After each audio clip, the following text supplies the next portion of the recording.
그리스도의 복음은 비밀이 아니고 오묘입니다.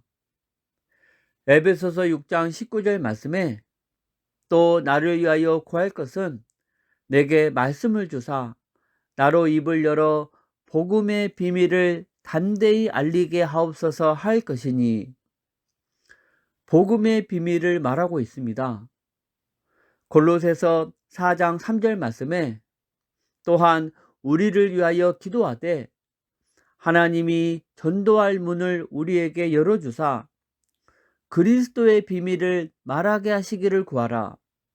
내가 이 일 때문에 매임을 당하였노라. 에베소서에는 복음의 비밀이라고 했고 골로새서에서는 그리스도의 비밀이라고 했습니다. 한국 성경은 중국 성경을 가지고 번역했습니다. 그래서 중국 성경을 확인해 보니까 복음의 비밀, 그리스도의 비밀이 아니고 복음의 오묘, 그리스도의 오묘로 되어 있습니다. 일본에서 사역할 때 일본 성경을 확인해 보니까 역시 비밀이 아니고 복음의 오묘, 그리스도의 오묘로 되어 있었습니다. 또 영어 성경을 확인해 보니까 비밀이 영어로 시크릿인데 시크릿이 아니고 복음의 미스터리, 그리스도의 미스터리, 즉 신비로 되어 있습니다. 신비와 오묘는 같은 뜻입니다.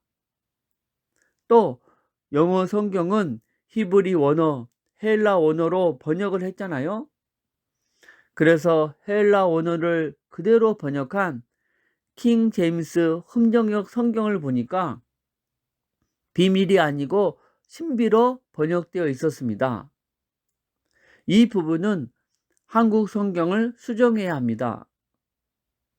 여러분, 비밀과 오묘 혹은 신비는 완전히 다릅니다. 그럼 비밀과 오묘의 차이가 무엇인가? 비밀은 한번 들으면 다 아는 것입니다. 그래서 다시 들을 필요가 없습니다. 그러나 오묘는 10번, 100번, 1000번을 들어도 모르고 들으면 들을수록 더 모르는 것입니다. 한국 기독교, 세계 기독교사의 가장 큰 실수가 바로 그리스도의 복음을 비밀 취급하고 있는 것입니다. 그럼 그리스도의 복음을 비밀 취급하는 결과가 무엇입니까? 다 안다고 생각하니까 설교자는 반복으로 전하려고 하지 않습니다. 성도들도 반복으로 들으려고 하지 않습니다. 오히려 반복으로 전하면 짜증을 냅니다.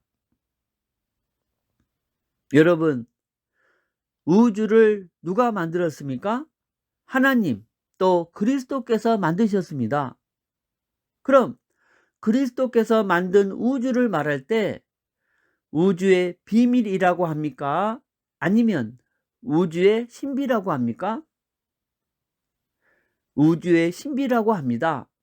왜냐하면 너무 넓어서 연구하면 할수록 더 모르기 때문입니다. 그래서 천문학자들은 모르니까 매일 천체 망원경으로 우주를 쳐다보고 있지 않습니까?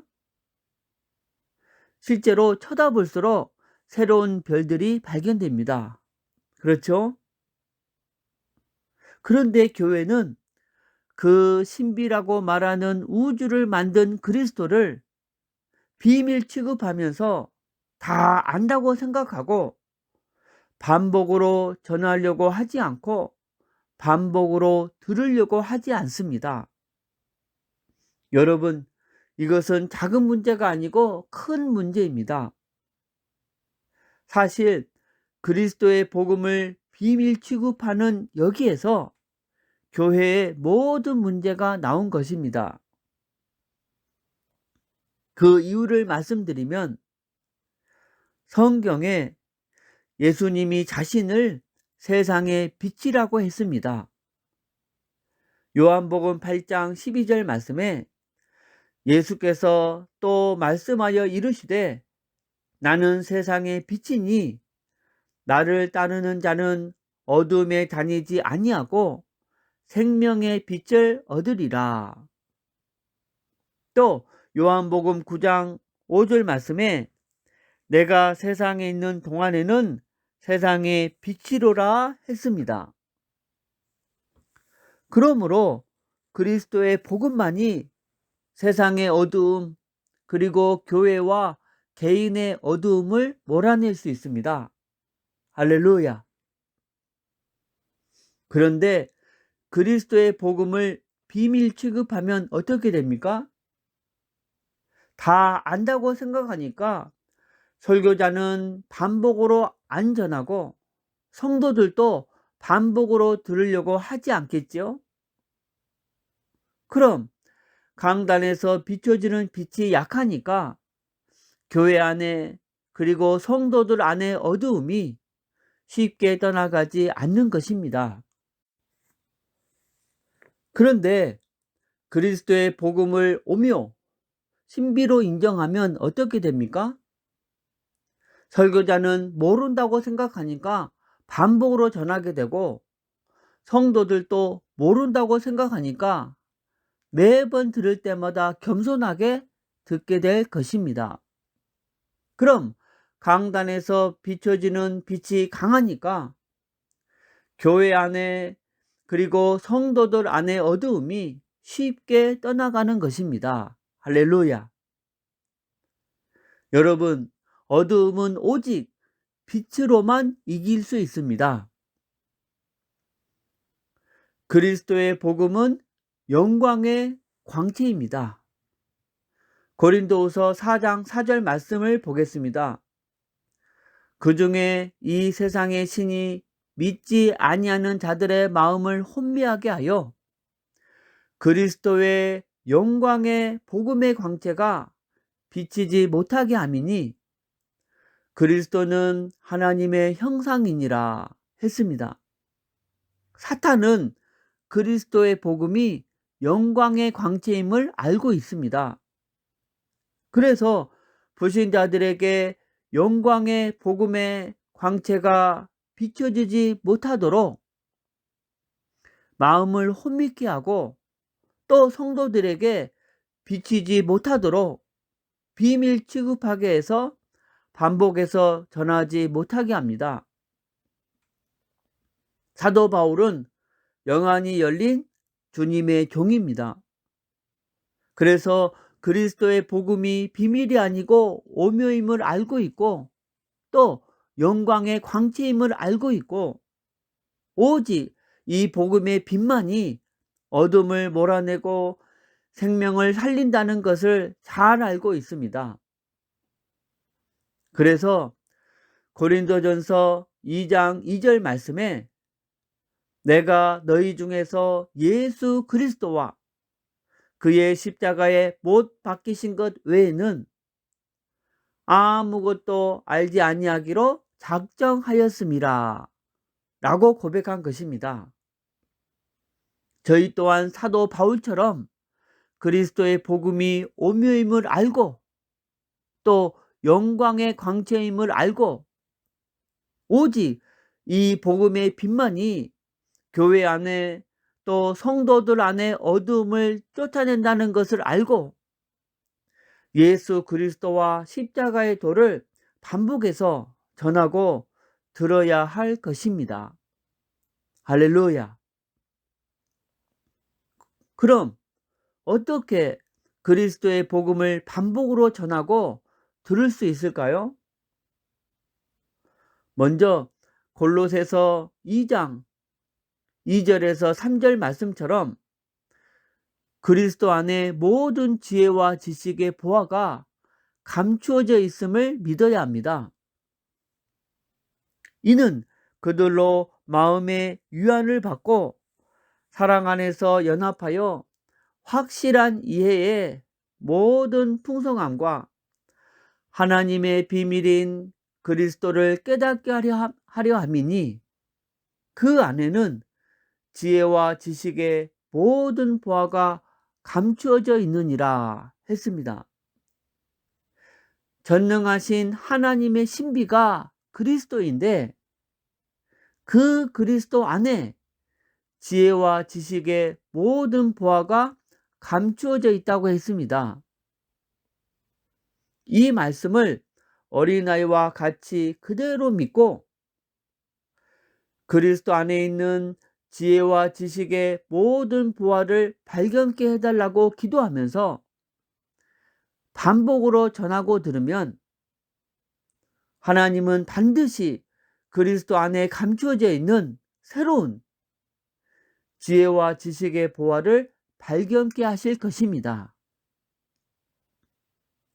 하나님께서 부족한 저에게 은혜를 주셔서 그리스도의 복음을 20년 넘게 듣게 하시고 지금은 이 말씀의 증인이 되게 하셨습니다. 그리스도의 복음은 영적인 광산입니다. 예를 들어서 어떤 분이 석탄 광산을 발견했습니다. 그래서 5년 동안 열심히 석탄을 캤습니다. 그런데 5년 후에 철이 나온 것입니다. 이 광산이 원래 철 광산이었던 것입니다. 그래서 5년 동안 더 열심히 철을 캤습니다. 그런데 5년 후에 동이 나온 것입니다. 또 5년 후에 은이 나오고 5년 후에 또 금이 나온 것입니다. 그러듯이 매번 겸손한 자세로 그리스도의 복음을 전하고 들으면 하나님께서 반드시 그리스도 안에 감추어져 있는 새로운 지혜와 지식의 보화를 발견케 하십니다. 그러나 다 안다는 태도로 들으면 하나님께서 그리스도 안에 감추어져 있는 지혜와 지식의 보화를 발견하지 못하게 합니다. 하나님께서 요구하는 것은 그리스도 복음 앞에 겸손한 자세입니다. 여러분 생각해 보세요. 그리스도는 창조주 하나님이시고 우리는 피조물입니다. 피조물인 우리가 신비라고 말하는 그 우주를 만드신 창조주이신 그리스도를 20년 들었다고 다 알 수 있겠습니까? 100년을 들어도 모릅니다. 그래서 매번 나는 모릅니다 라는 겸손한 자세로 전하고 들어야 합니다. 누가 교만한 사람인가? 창조주이신 그리스도를 다 안다고 하면서 반복으로 전하고 또 듣기를 싫어하는 사람입니다. 그리고 오직 그리스도의 복음만이 모든 어두움을 몰아낸다는 확신을 가져야 합니다. 설교자는 그리스도의 종입니다. 종의 역할은 주인을 높이는 것입니다. 그래서 그리스도가 누구신가? 그리스도께서 왜 이 땅에 오셨고 왜 죽으셨는가? 그리고 그 주인이신 그리스도께서 우리를 구원하기 위해서 어떤 대가를 치르셨는가? 그리고 그리스도께서 승천하시기 전에 우리에게 남긴 지상명령이 무엇인가? 또 어떻게 이 명령을 순종할 것인가를 반복해서 전해야 합니다. 이것이 주의 종이 강단에 서는 이유입니다. 할렐루야. 그럼 초대교회의 사역자들은 어떻게 설교를 했는지 보겠습니다.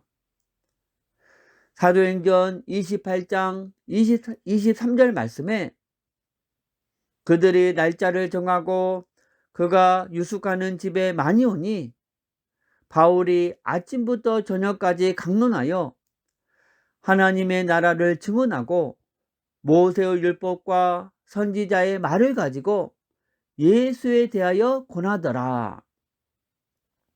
모세의 율법은 모세 오경을 말하고 선지자의 말은 이사야서부터 말라기서까지를 말합니다. 사도 바울은 창세기부터 말라기까지 전할 때 핵심 내용이 예수에 대한 것이었습니다. 다시 말해서 성경을 율법과 신비의 관점이 아닌 복음의 관점으로 해석해서 전했다는 것입니다. 또 사도행전 18장 27에서 28절 말씀에 아볼로가 아가야로 건너가고자 하므로 형제들이 그를 격려하며 제자들에게 편지를 써 영접하라 하였더니 그가 감에 은혜로 말미암아 믿은 자들에게 많은 유익을 주니 이는 성경으로서 예수는 그리스도라고 증언하여 공중 앞에서 힘있게 유대인의 말을 이기미러라 했습니다. 아볼로는 성경에 능통한 주님의 종입니다. 그가 구약 성경을 가지고 예수는 그리스도라고 증언했다고 했습니다. 아볼로도 성경을 율법과 신비의 관점이 아닌 복음의 관점으로 해석해서 전했습니다. 저희 또한 바울과 아볼로와 같이 성경 66권을 통해서 예수는 그리스도라고 증언해야 할 것입니다. 다시 말해서 복음의 관점으로 해석해서 전해야 할 것입니다. 여러분, 하나님께서 왜 창세기 성경을 주셨습니까? 그 이유 중에 하나가 바로 창세기를 통해서 예수님이 그리스도이심을 증언하라고 주신 것입니다. 하나님께서 왜 출애굽기를 주셨습니까? 그 이유 중에 하나가 창세기를 통해서 예수님이 그리스도이심을 증언하기 부족하니까 출애굽기를 통해서도 증언하라고 주신 것입니다. 왜 역사서를 주셨습니까? 모세 오경만 가지고는 예수님이 그리스도이심을 증언하기 부족하니까 역사서를 통해서도 증언하라고 주신 것입니다. 하나님이 성경 66권을 주신 것은 성경 66권을 통해서 예수님이 그리스도이심을 증언하라고 주신 것입니다. 할렐루야. 요한복음 20장 31절 말씀에 성경 기록 목적이 나옵니다. 오직 이것을 기록함은 너희로 예수께서 하나님의 아들 그리스도이심을 믿게 하려 함이요 또 너희로 믿고 그 이름을 힘입어 생명을 얻게 하려 함이니라. 바로 예수님이 그리스도이심을 믿고 영생을 얻게 하기 위해서 요한복음을 기록했다는 것입니다. 그렇다고 교훈적인 말씀을 전하지 말라는 것이 아니고 설교의 주제가 예수님이 그리스도이심을 증언하는 것이어야 한다는 것입니다. 여러분, 예수님도 성경이 자신에 대해서 기록한 것임을 말씀하셨습니다. 요한복음 5장 39절 말씀에 너희가 성경에서 영생을 얻은 줄 생각하고 성경을 연구하거니와 이 성경이 곧 내게 대하여 증언하는 것이니라. 요한복음 5장 46절 말씀에도 모세를 믿었더라면 또 나를 믿었으리니 이는 그가 내게 대하여 기록하였음이니라. 모세 오경이 예수님에 관한 내용이라는 것입니다. 구약 성경 모두가 예수님 자신에 대한 내용입니다. 그러므로 성경을 전할 때 그리스도의 복음이 빠지면 하나님이 우리에게 성경을 주신 목적을 벗어난 것입니다. 또한 생명 없는 종교 설교가 되는 것입니다. 그 이유를 말씀드린다면, 제가 중국 선교를 할 때 중국 신강성에 있는 교회에 가서 사역을 많이 했었습니다.